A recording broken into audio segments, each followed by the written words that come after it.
Would you say that there's like a major lesson that you got from, doing this project that you would want to pass on to your students? Okay. I do think it is the having the perseverance to keep going.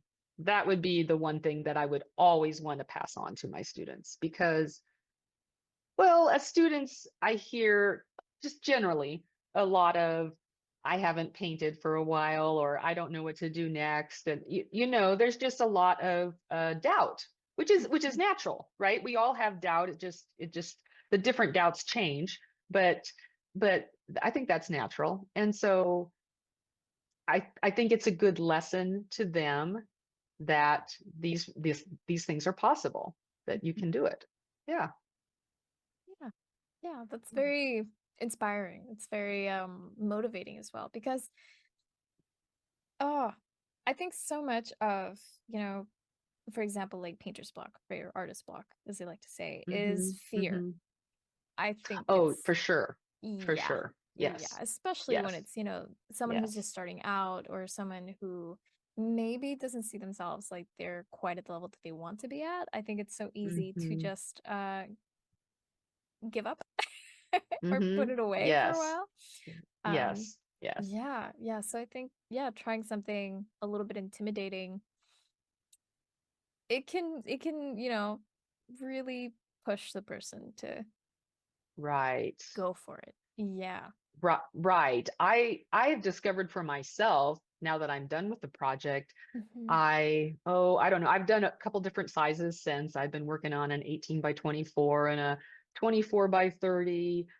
These sizes have seemed so easy. And so that Hmm. intimidating part, I thought, oh, this is interesting because this is not intimidating to me now. And Hmm. what I'm finding for myself is that my brushwork is getting really loose with these, Ooh. like if I want to call it medium size, 24 by 30 size, that my brushwork is just very loose.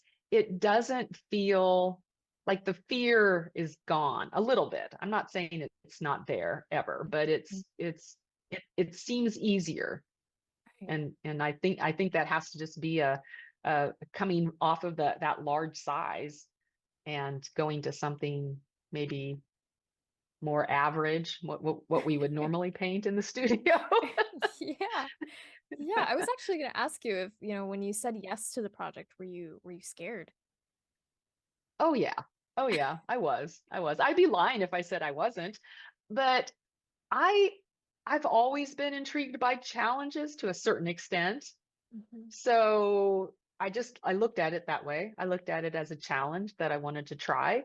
And right or wrong in my mind, I thought, well, if I'm going to paint this large, I would rather do it for a commission piece, for something that I know that I can get through and that is Mm. sold, than for something that might hang on a wall and I've got to, and maybe it won't sell or maybe it will sell, but I don't know. I don't know. That's an Yeah. unknown. So I don't know if that's right or wrong, but that's how I looked at it. I looked at it like, oh, okay, well, they like my work. They commissioned it because they liked my work and they saw the work in the gallery and they Mhm. liked the work. And because of that, I was fairly certain that this was going to be a positive project. Right. Yeah. And I think also the pressure of having to make something good, right? And having like a bit of a deadline. I think that Hmm. also helps Hmm. a bit